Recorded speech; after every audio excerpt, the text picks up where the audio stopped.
انسان درود نہیں پڑھتا، رسول اللہ صلی اللہ علیہ وسلم نے فرمایا ان ابخل الناس من ذکرت عنده فلم يصل علی، جس بندے کے پاس میرا نام لیا جائے اور وہ درود نہیں پڑھتا، دنیا میں سب سے بڑا بخیل وہ ہے۔ بخل ایک ہے مال کا بخل، لیکن اصل بخیل جو ہے سب سے بڑا بخیل، جس کے بارے میں اللہ کے رسول کا فرمان ہے وَأَيُّ دَاءٍ أَدْوَى مِنَ الْبُخْلِ، دنیا میں بخل سے بڑی کوئی بیماری آئی ہی نہیں ہے۔ اس کا مطلب یہ نکلا سب سے بڑا مریض اور بیمار وہ انسان ہے جو اللہ کے رسول صلی اللہ علیہ وسلم پہ درود نہیں پڑھتا جب آپ صلی اللہ علیہ وسلم کا نام سنتا ہے۔ دوسرا نقصان، رسول اللہ صلی اللہ علیہ وسلم نے فرمایا من ذکرت عنده فلم يصل علی فخطئ الصلاة علی خطئ طریق الجنہ،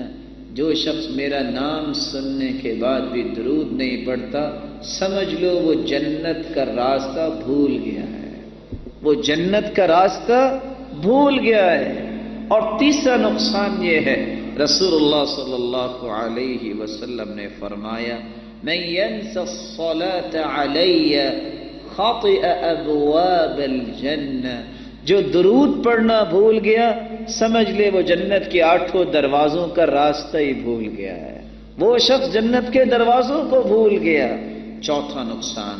رسول اللہ صلی اللہ علیہ وسلم نے فرمایا کل دعاء محجوب حتی یصلی علی محمد صلی اللہ علیہ وسلم، جو شخص درود نہیں پڑھتا، سارا دن بیٹھ کے دعائیں کرتا رہے، ساری رات بیٹھ کے دعائیں کرتا رہے، اللہ اس کی دعا کو قبول ہی نہیں کرتے۔ پانچواں نقصان، رسول اللہ صلی اللہ علیہ وسلم نے فرمایا جو شخص درود نہیں پڑھتا ان الدعاء موقوف بین السماء والارض لا يصعد منه شيء حتى تصلي على نبيك، تم جتنی بھی دعائیں کرتے ہو زمین و آسمان کے درمیان وہ کھڑی ہو جاتی ہیں، وہ اللہ کے پاس پہنچتی ہی نہیں ہے۔ چھٹا نقصان، رسول اللہ صلی اللہ علیہ وسلم نے فرمایا جو درود نہیں پڑھتا اس کے بارے میں آپ کے الفاظ کتنے ہی غمناک ہیں، رغم انف رجل ذکرت عنده فلم يصل علی۔ اس حدیث کا ترجمہ بعد میں سنیے گا، ایک مسئلہ سمجھیے، انسان جب طبی موت مرتا ہے مات حتف انفہ، جب انسان طبی موت فوت ہوتا ہے تو اس کی روح کا اخراج اس کے نوز سے ہوتا ہے، ناک سے ہوتا ہے۔ آپ نے شاید کبھی ملاحظہ کیا ہو، اس لیے میت کا ناک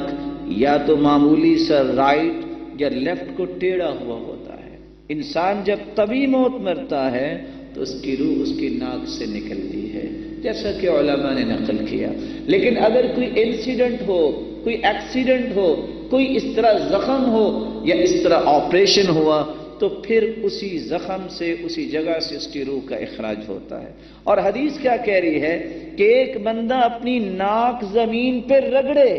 کہ مجھے موت ہی آ جائے، لیکن اس کو موت نہ آئے، موت کی سختیاں اس پہ آتی ہیں جو اللہ کے رسول پہ درود نہیں پڑھتا۔ ساتواں نقصان، رسول اللہ صلی اللہ علیہ وسلم نے فرمایا جو شخص درود نہیں پڑھتا، اللہ کے رسول منبر پہ چڑھے اور آپ نے آمین آمین آمین کہا۔ رسول اللہ صلی اللہ علیہ وسلم سے صحابہ نے سوال کیا سرتاج رسول آج تک آپ نے ایسا کیا نہیں ہے، آج آپ نے 3 مرتبہ آمین کہا، اس کی کیا وجہ تھی؟ رسول اللہ صلی اللہ علیہ وسلم نے فرمایا جبریل میرے پاس آئے تھے اور انہوں نے یہ کہا تھا کہ جس شخص کی زندگی میں رمضان آ جائے پھر بھی وہ اللہ سے توبہ کر کے گناہوں کی معافی مانگ کے اپنے آپ کو جنتی نہیں بنا لیتا، وہ جہنم میں گہرا گر جائے۔ جبریل نے بھی آمین کہا اور مجھے بھی جبریل نے کہا، میں نے بھی آمین کہہ دیا۔ دوسری مرتبہ جبریل کہنے لگے ایسا انسان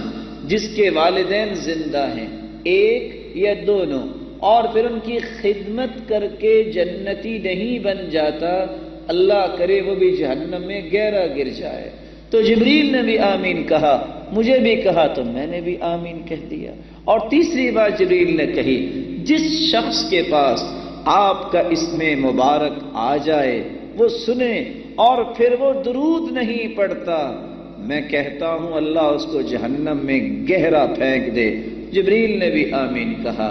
میں نے بھی آمین کہا۔ اس لیے میرے معزز اور میرے پیارے بھائیوں اور بزرگوں، یہ مسلمان کی سعادت ہے کہ وہ درود پڑھے، اور اگر درود نہیں پڑھتا تو ان 7 نقصانات کا سامنا کرنا پڑے گا۔ اللہ ہمیں توفیق عطا فرمائے یہ سعادت حاصل کرنے کی۔